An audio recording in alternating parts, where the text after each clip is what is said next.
All right, Jason, how credit is determined. Another one of those black hole sort of categories that you're going to get us educated on. Yeah, this is handy to know.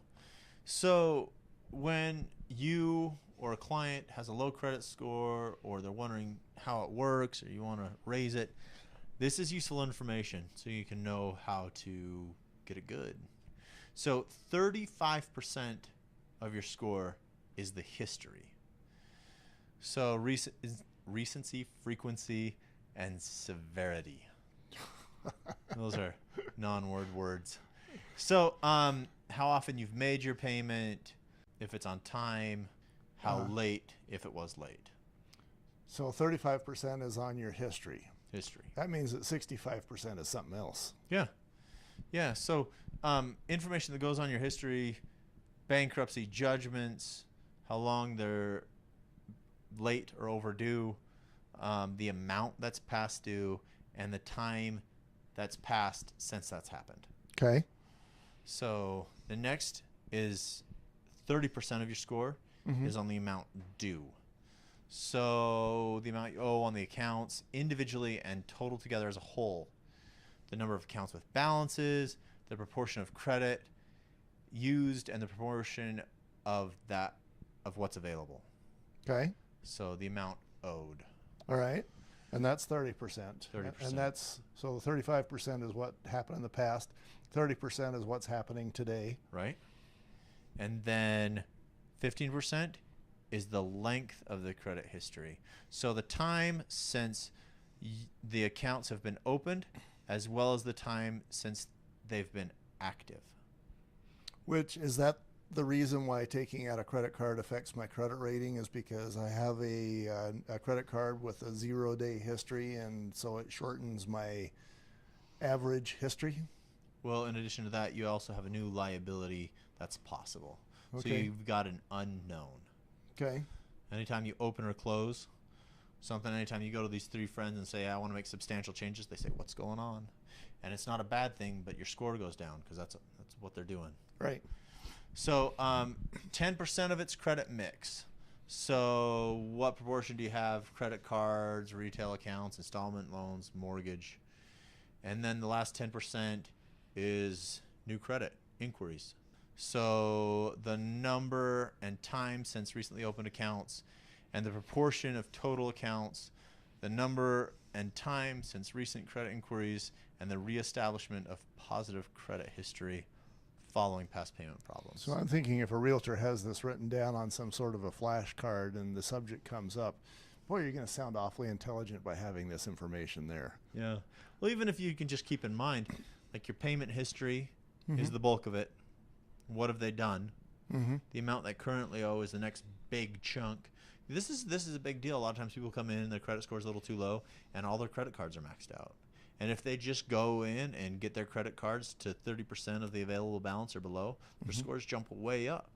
And 30% of a score is a big number. Oh, yeah. So credit scores are fairly fluid. They can be. What does the score really mean? All right. Well, 740 and higher gives you the best mortgage interest rate. Okay. So that's 740 and higher. That's considered perfect. And for conventional, it goes in 20-point increments. So all the way down to 620. So you have your 720, 739, 700, 719, etc. 20-point increments affects the interest rate. The interest rate. Yeah. FHA or government loans are different. If you're 720 or above, you get the best interest rate as far as government. And then they're in 40-point increments. So, like, FHA loans are a lot more lenient on credit scores than conventional are. So perfect is 740. So if my credit rating if my number is 799 versus 740, is there any advantage at all? Some mortgage insurance companies will give you a lower rate if your credit score is above 760. But as far as the main interest rate, 740 and above, it's all sixes. Okay. Minimum credit and scores for getting a loan. Okay. So conventional, they'll go all the way down to 620. FHA will go down to 620.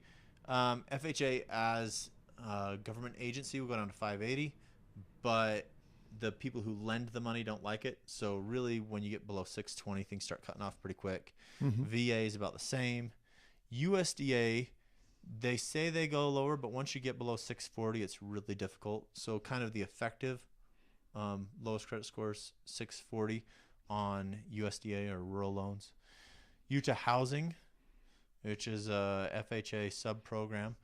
The first home and home again go down to 660. They've got a score program that goes down to 620. And then the Utah Housing no MI option is a 700. So all those Utah Housings are sub programs, but it's good to know that where their scores are. So what I'm gathering here, I'm seeing, I'm seeing a lot of 620s as being the floor. Yeah. And there is you say it's very hard to get someone approved below 600.